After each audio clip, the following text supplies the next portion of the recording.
जी अस्सलाम वालेकुम स्टूडेंट्स, क्या हाल हैं आपके। उम्मीद है बिल्कुल ठीक ठाक होंगे।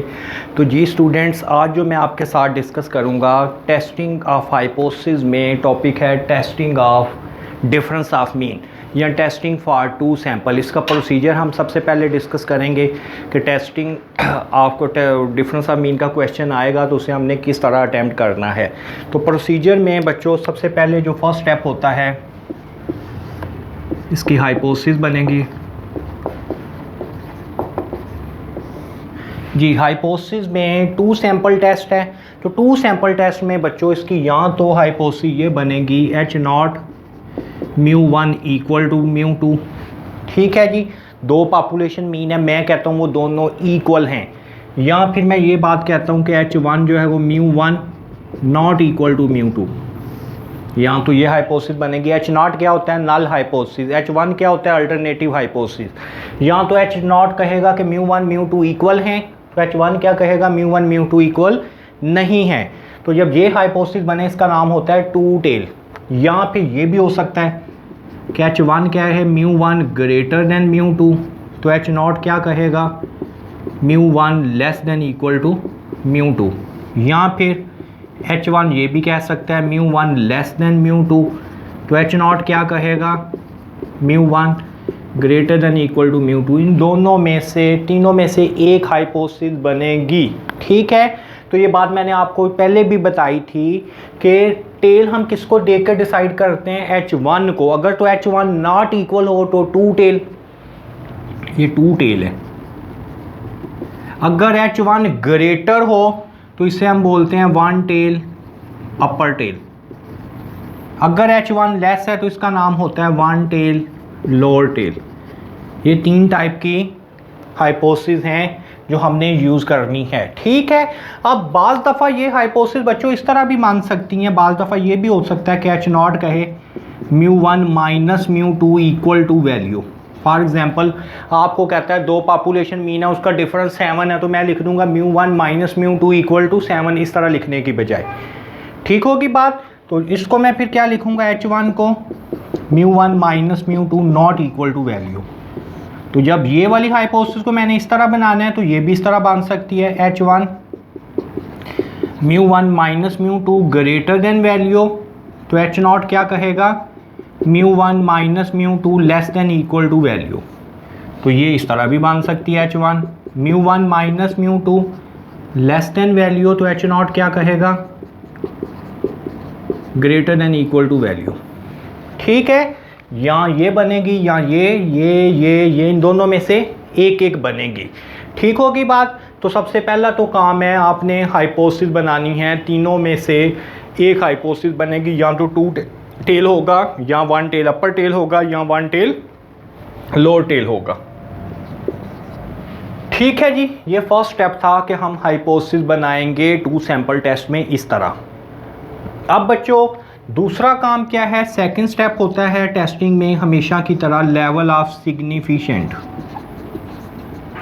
इसमें अल्फ़ा की वैल्यू दी होती है, अगर दी हुई है तो ठीक है, नहीं दी हुई तो 0.05 ले लेंगे। ठीक है, कोई भी हमने एक वैल्यू ले लेनी है।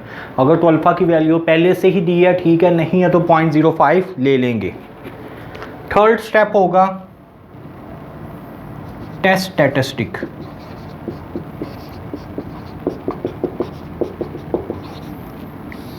टेस्ट स्टैटिस्टिक्स में हमने क्या करना है, टेस्ट स्टैटिस्टिक में बच्चों हम कोई फार्मूला यूज़ करेंगे। ठीक है, Z या T टेस्ट का कोई एक फार्मूला यूज़ होगा। अब कैसे यूज़ होगा देखें जी बच्चों, यहाँ तो इसका सबसे पहला फर्स्ट फार्मूला ये है Z का x bar one minus x bar two minus mu one minus mu two sigma one square over n one plus sigma two square over n two. यहाँ तो ये फार्मूला हम यूज़ करेंगे test statistics में। ये formula कब use करेंगे, ये फार्मूला आप यूज़ करोगे अगर आपका सिग्मा नोन है, एन बेशक 30 से ज़्यादा है या एन 30 से कम है, तो हमने यही फार्मूला यूज़ करना है। ठीक है, पहला फार्मूला यूज़ होगा जब सिग्मा नॉन है, एन बेशक 30 से ग्रेटर है या एन 30 से लेस है, हम यही फार्मूला यूज़ करेंगे। अब एन का इसमें कैसे पता लगता है डिफरेंस ऑफ मीन में, आपके पास दो सैंपल होंगे n1 n2, दोनों को प्लस करके आपने देखना है 30 से ग्रेटर है या फिर 30 से लेस है। सेकेंड फार्मूला हम यूज़ करेंगे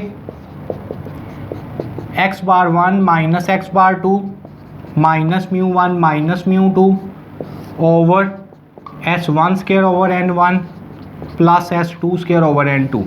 ये फार्मूला कब यूज़ करेंगे, जब सिग्मा अननोन होगा, N 30 से ग्रेटर होगा, फिर हम ये फार्मूला यूज़ कर लेंगे। ठीक होगी बात। थर्ड फार्मूला इसमें टी टेस्ट है, x bar 1 minus x bar 2 minus mu 1 minus mu 2 over SP 1 over N1 plus 1 over N2। ये फार्मूला कब यूज़ करेंगे, जब सिग्मा अननोन होगा, n लेस देन 30 होगा।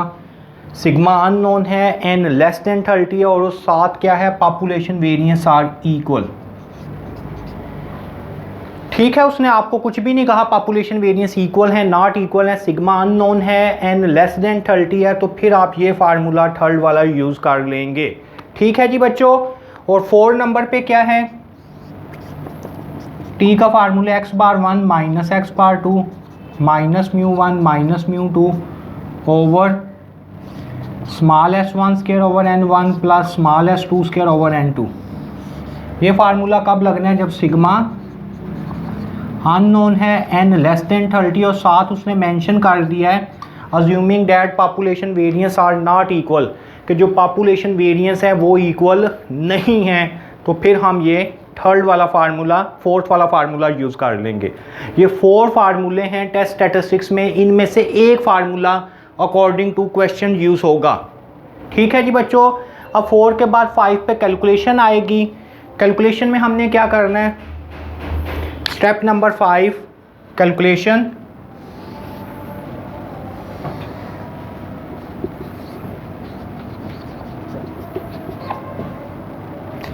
कैलकुलेशन है, कैलकुलेशन में हम क्या करेंगे, z या t का जो फार्मूले हमारे पास गिवन है, इसमें से कोई एक फार्मूला, जो कैलकुलेशन फॉर एग्जांपल z या t का जो भी फार्मूला यूज़ होगा उसकी कैलकुलेशन करेंगे। उसकी कैलकुलेशन करेंगे x bar 1 x bar 2 sigma 1 sigma 2। जब इसकी वैल्यू पुट करेंगे तो हमारे पास z या t का कोई ना कोई आंसर आ जाएगा।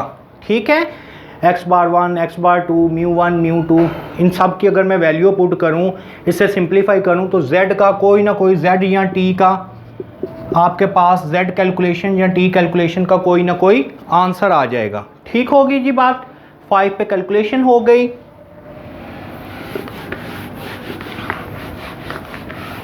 कैलकुलेशन के बाद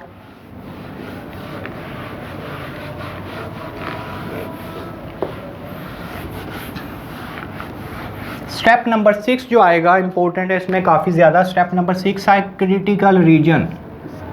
क्रिटिकल रीजन जो है ये हमने किसको देखकर बनानी होती है, क्रिटिकल रीजन हमने हमेशा, जो क्रिटिकल CR आप क्रिटिकल रीजन बनाओगे वो टेस्ट स्टैटिस्टिक्स को देखकर, टेस्ट स्टैटिस्टिक्स का जो हाइपोथेसिस है उसको देखकर बनानी है। क्रिटिकल रीजन किसे देखकर बनानी है, हाइपोथेसिस को देखकर बनानी है। तो हाइपोथेसिस कितने टाइप की थी, 3 टाइप की थी। या तो 2 टेल होगा, अगर 2 टेल है तो अल्फ़ा की वैल्यू गिवन है, अल्फ़ा की वैल्यू को आप 2 पे डिवाइड कर दो। 2 टेल है तो अल्फ़ा की वैल्यू को 2 पे डिवाइड करेंगे। तो फिर मैं क्या करूँगा, फॉर एग्जांपल z है तो z 0.025 को मैं टेबल में देख लूँगा। z का टेबल मैंने आपको बताया हुआ है कैसे देखना है, t वाला ही टेबल होगा, ये t डिस्ट्रीब्यूशन का ही टेबल है, उसमें 0.025 को इन्फिनिट में सबसे एंड पे देख लेना है। तो 0.025 को अगर हम इन्फिनिट पे देखें तो इसका आंसर आ जाएगा 1.96। तो ये कौन सा टेल है, 2 टेल। तो अब क्या करेंगे, इसे आपने जब टेबल इसका ड्रा करेंगे, इस साइड पे -1.96 है, इस साइड पे +1.96 है। प्लस माइनस मैंने क्यों यूज़ किया है, क्योंकि 2 टेल है, तो 2 टेल में प्लस भी यूज़ करते हैं, माइनस भी यूज़ करते हैं। अब ये भी हो सकता है कि 1 टेल अपर टेल हो, तो 1 टेल अपर टेल है तो क्या करेंगे, अल्फ़ा की वैल्यू गिवन है, इसे मैं 2 पे डिवाइड नहीं करूँगा। 2 पे क्यों नहीं डिवाइड करूँगा, क्योंकि ये 1 टेल है। तो जब मैं इसे टेबल में देखूँगा 1.645, आप क्या करोगे 0.02 0.05 को टी टेबल में इन्फिनिट में देख लोगे, वैल्यू क्या आएगी 1.645। साथ इसके प्लस लगा देंगे। प्लस क्यों लगाया है? क्योंकि अपर टेल है। इसकी शेप कुछ इस तरह बन जाएगी। ये भी हो सकता है कि वन टेल लोअर टेल हो। नंबर 3 पे ये भी हो सकता है वन टेल लोअर टेल। ये क्रिटिकल रीजन है हाइपोसिस को। हाइपोसिस 3 टाइप की थी, क्रिटिकल रीजन भी 3 टाइप की बन रही है। अल्फा की वैल्यू गिवन है, इसे टेबल में देखेंगे 1.645 ही आएगा, साथ माइनस लगाकर ये इस साइड पे बन जाएगा। ठीक है जी बच्चों। अब नेक्स्ट आपका काम क्या है, ये क्रिटिकल रीजन में ये जो बाहर वाला एरिया ना मिड में 0 होता है हमेशा। ये जो बाहर वाला एरिया होता है ये रिजेक्टेड एरिया होता है, अंदर वाला एक्सेप्टेड एरिया होता है। इसी तरह ये बाहर है, ये रिजेक्टेड एरिया, ये एक्सेप्टेड एरिया, ये रिजेक्टेड एरिया, ये एक्सेप्टेड एरिया। और लास्ट पर स्टेप होगा कंक्लूजन, या फिर इसे बोलते हैं रिजल्ट। उसमें क्या करोगे, फॉर एग्जांपल आपके पास कैलकुलेशन में z या t का आंसर आया है। अगर फॉर एग्जांपल z का आंसर आपके पास 2.7 आया तो 2.7 को आप यहाँ पे देखोगे क्रिटिकल रीजन में। अगर तो एक्सेप्टेड एरिया में आया तो आप लिख दोगे H नॉट इज एक्सेप्टेड, यानी if z calculation lies in accepted area then H naught is accepted. अगर आपका आंसर एक्सेप्टेड एरिया में आ रहा है तो आप लिख दोगे H naught is accepted, calculation का आंसर। ठीक है, एक्सेप्टेड भी लिख सकते हैं, डू नॉट रिजेक्ट भी लिख सकते हैं। ठीक है, अगर तो रिजेक्टेड एरिया में आ रहा है तो आप लिख दोगे H naught is rejected, simple एक वर्ड लिख दो H नॉट इज रिजेक्टेड। अगर एक्सेप्टेड एरिया में आ रहा है तो H naught is do not rejected. ठीक है, कौन सा कैलकुलेशन का आंसर। तो इस वीडियो में तो बच्चों मैंने आपको इसका testing of difference of mean का प्रोसीजर बताया है कि किस तरह हम testing of difference of mean का क्वेश्चन अटेम्प्ट करेंगे। तो आपने क्या करना है, मेरे चैनल को सब्सक्राइब करें। इसका फ़ायदा आपको ये होगा कि आप आने वाली जितनी वीडियो हैं वो ईजीली देख सकते हैं। अच्छा, खुदा हाफिज़। इंशाल्लाह नेक्स्ट लेक्चर में आपसे मुलाकात होती है।